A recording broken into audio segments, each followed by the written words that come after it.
UFO Channel.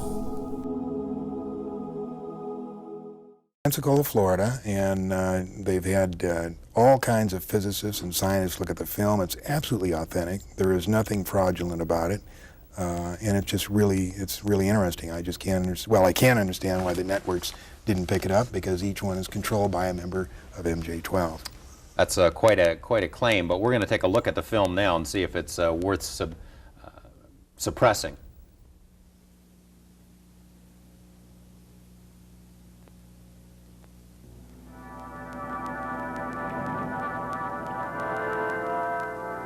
Things were very normal around the house. Just a normal evening. My wife says she's got to run to the store.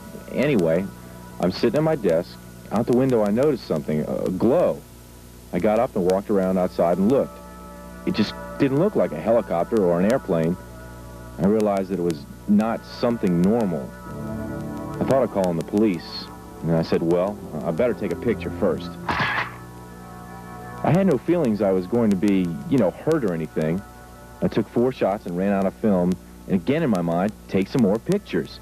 I ran back in, took the last package of Polaroid film out, opened up and crammed it in there, because the thing's flying around out there, get it quick. It either saw me or whatever, because it started coming. It altered its course. It started coming my direction. That was November 11th, 1987, about 6 o'clock in the evening. A Gulf Breeze resident who insists on remaining anonymous took these photographs. Charlie and Doris Summerby say they saw the same thing that night over East Bay. And suddenly, Dory said, "Look, what's that, Charlie?" "I'll be damned." There were portholes. We saw portholes of light coming out of the portholes. And over the next 3 months, many more pictures would be taken.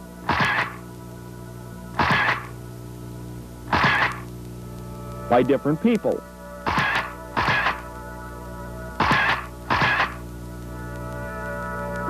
And videotapes, too. And I feel that there's absolutely no sign of a hoax, that the photographs are genuine, that the witnesses are telling the truth, and that this presents probably the best, without any doubt, the best photographic evidence in 40 years of UFO investigations.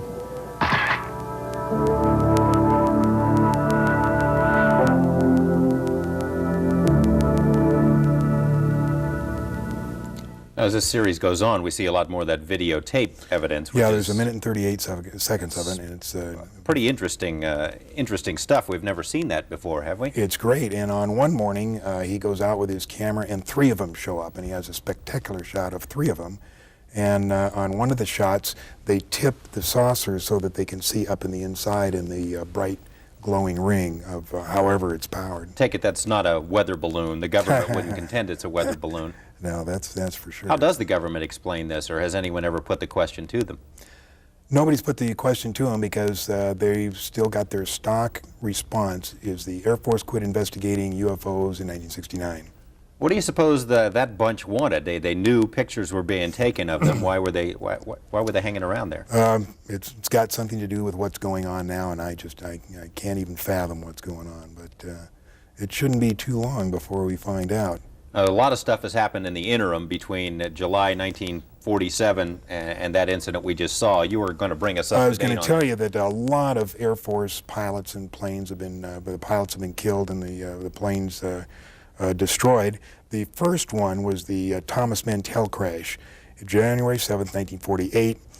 He was in a P-51 and he was chasing a flying saucer, ordered to chase one, and he got up to it and said, "Oh my God, it's huge," and that's the last thing they heard of him.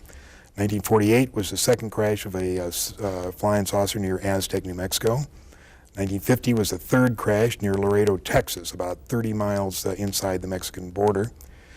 1952, we had 2 weekends in a row where the UFOs flew over the Capitol, Washington, D.C., buzzed the White House. Despite pictures and radar confirmations of the objects, the Air Force said it was a temperature inversion.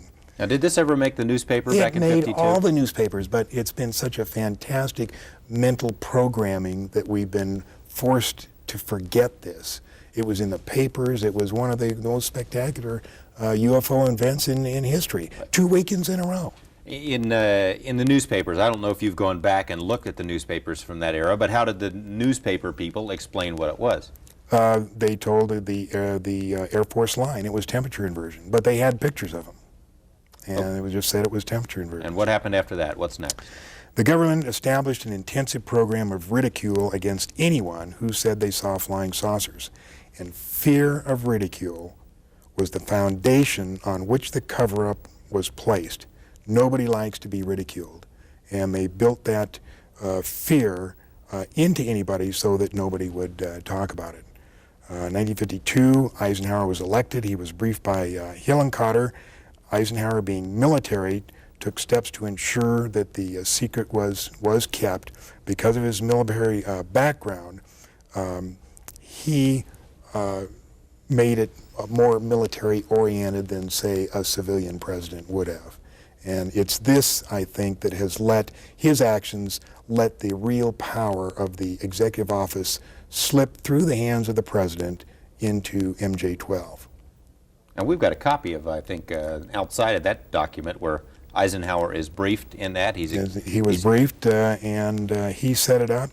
And interesting thing, in late 53 or early 54, Eisenhower witnessed an alien demonstration of technology and power at Muroc Dry Lake, which is now called Edwards Air Force Base. How do you know that? How did you get that? We have witnesses who were there. Who say the president was there seeing... The president was there. There's an English guy. He passed away. He either passed away just recently, but before he did, he was the last living person who was present at that meeting. And he said that Eisenhower told the aliens that the world was not ready for him. And nothing happened until the first part of the 60s. Several more crashed in the 50s. In 1960, Kennedy was elected. Eisenhower was the last president to have a full briefing on the alien problem. There was a disdain of elected officials throughout the intelligence and military communities, and they just didn't like elected officials. So every president since then has not had high enough clearance to know the whole problem. Now they know there's aliens, they know we've recovered saucers, and they know that we're trying to get technology. But there are certain other things which probably only about 25 people on the face of this earth know. Now, on April 25th, 1964, was the first official communication between our government and the aliens. 3 saucers landed there by prearranged agreement. It was filmed by 5 high-speed cameras, 68,000 feet of film. The reason we know this is because in 1972, when they were going to release the first information about UFOs to the public, a very knowledgeable writer, his name was Robert Emenager, was asked by the agency to write a documentary, which he did. And they were going to release this thing, and we had the whole history of the UFOs, and the last part of the documentary was the footage of the saucer landing. But in 1973, when they're ready to go, we had Watergate, and they were faced with 2 problems. Number 1 is they didn't think the public could handle 2 traumatic experiences at the same time, and number 2, they thought that the public would perceive this picture of aliens and spacecraft as a ploy by Nixon to divert the attention from Watergate. So they shelved it. The documentary actually came out. It was narrated by Rod Serling, but instead of the real footage, they had drawings of these flying saucer landing, and they said, Rod Serling says, let's consider an event that could possibly happen in the future or may have already happened. But it did already happen, but what happened then? I'm jumping ahead of you here, and we can backtrack a second, but the next president after Nixon, President Carter, I remember him as a candidate saying that one of the things he'd like to do when he got into office was to get to the bottom of this UFO stuff, to look into the Project Blue Book files, and to let people know, basically to open it up and let people know if it was a hoax, it's a hoax. If there's something more to it, but he never did that.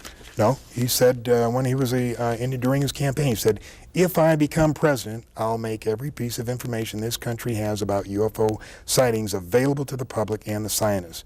I'm convinced that UFOs exist because I've seen one. But MJ-12 got to him, and they explained how important it was to keep it a secret. And apparently he agreed with them because we never heard anything from Carter. Okay, what else? In between Nixon and Carter, anything? The end of the 60s, when then I believe we made a deal, 1973, 1980, were cattle mutilations. 14,000 cattle mutilations all over Canada, United States, South America, and we believe that they used the parts of the cattle for food or genetic experiments. And there was a documentary made by Linda Moulton Howe called Strange Harvest. We'd like to ask for your input. Share your opinion and expertise with us in the comments after watching the video. If you're a subscriber, you'll always get a heart from us as a small thank you, and we'll pin your important post to the top where everyone will read it first. Just make sure you've already subscribed, like the video, and mention both at the beginning of your comment.